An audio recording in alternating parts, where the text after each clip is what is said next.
Thank you for such a kind introduction and for the honor of this invitation. I've always loved being among advocates, people who give life and enthusiasm to a worthy cause. In some ways, any words I could offer tonight are overshadowed by the intrusive reality of war. Fighting in the Ukraine proceeds, and so many people are suffering for reasons they don't understand. This is what happens when a great power lacks a conscience, lacks a soul. Yet I do want to say a few words tonight about the cause that brings us together, the cause of human dignity.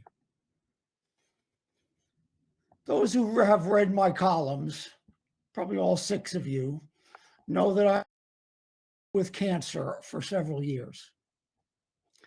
Around the holidays, I was in pretty bad shape. And being in the hospital at Christmas seems particularly depressing. Maybe because everyone on the ward lacks their main sources of emotional support at a time of special vulnerability. And I can assure the nurses, who are generally wonderful human beings, that a single desktop sparkly green Christmas tree doesn't really help very much.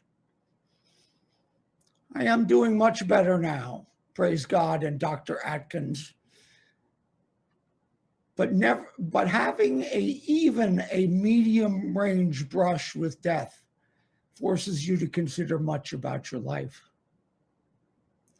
Death plays a considerable role, of course, in every life. It shows that all our permanence is temporary, that all our security in the end is false security. But I have no intention of talking about death, rather how we live our lives instead. And I bring a perspective that most of you have probably not yet shared. My friend David Brooks talks of the difference between resume virtues and eulogy virtues. The resume virtues are the things you put on your bio. They're generally crafted to fulfill the demands of the market. I don't want to dismiss the resume virtues.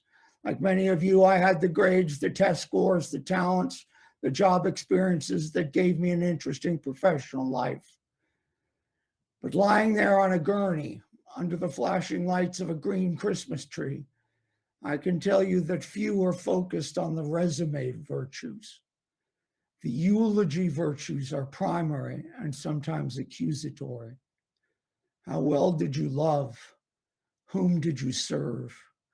When did you show character and conscience and compassion and simple kindness? In the hospital bed, these are the matters that loom largest and cut deepest.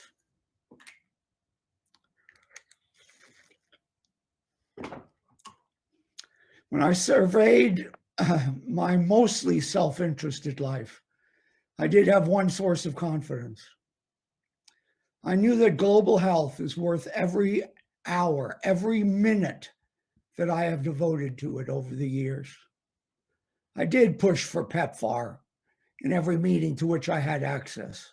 I pushed harder than anyone else for PMI, the President's Malaria Initiative, which has saved the lives of millions of children.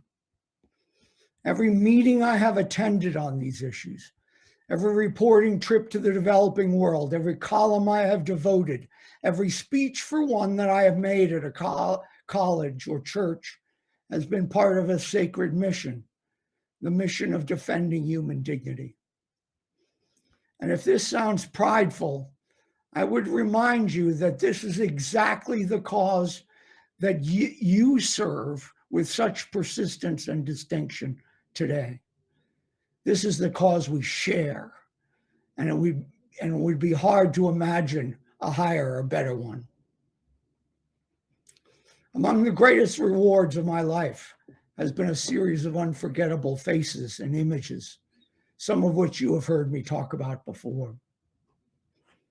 I remember the HIV positive couple in Namibia who, before the arrival of PEPFAR, had named their child, "There is no good in the world." It is hard to even imagine a pit of despair that deep.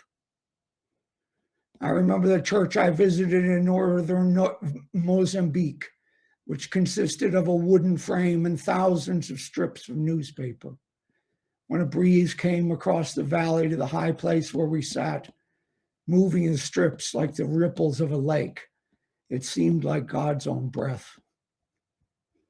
I remember Sister Placida in rural Kenya, who encouraged the AIDS orphans she cared for to create memory boxes holding pictures and knickknacks once owned by their departed parent.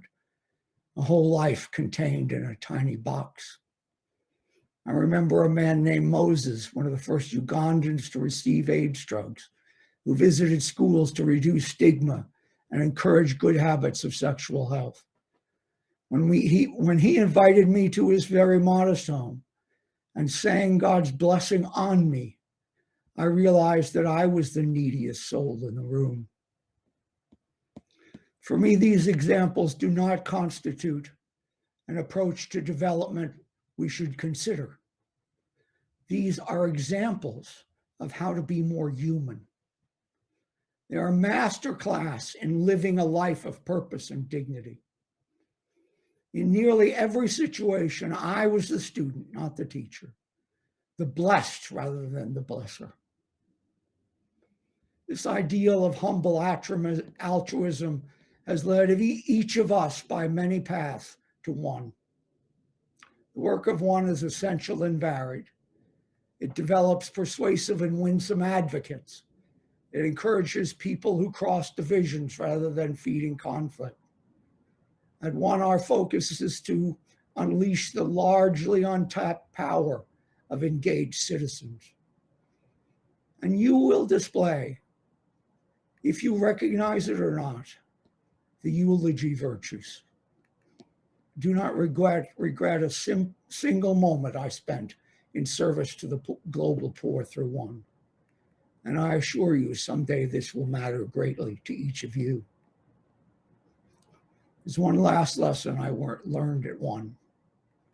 In an angry world, the opposite of anger is not tranquility. The opposite of anger is hope. Obviously, this is a grim week for anyone who cares about our planet and the people who live on it. And yet tonight, you and I are here together infused with hope. By your effort and idealism, you are fighting against the rule of cruelty. You're fighting against despair. You're fighting against the forces of chaos and disorder. In my particular circumstance, no tank is rolling through my neighborhood. But every time we speak up for the vulnerable, every time we stand up for the poor and exploited, we are making a declaration of war upon fear. Or to switch metaphors, we are putting a small grain on the scale of justice, which eventually becomes a great mountain of hope and truth. Thank you all for the commitment and boldness on Capitol Hill today. God bless you all who seek true peace in our world tonight. And thank you all for your kind attention.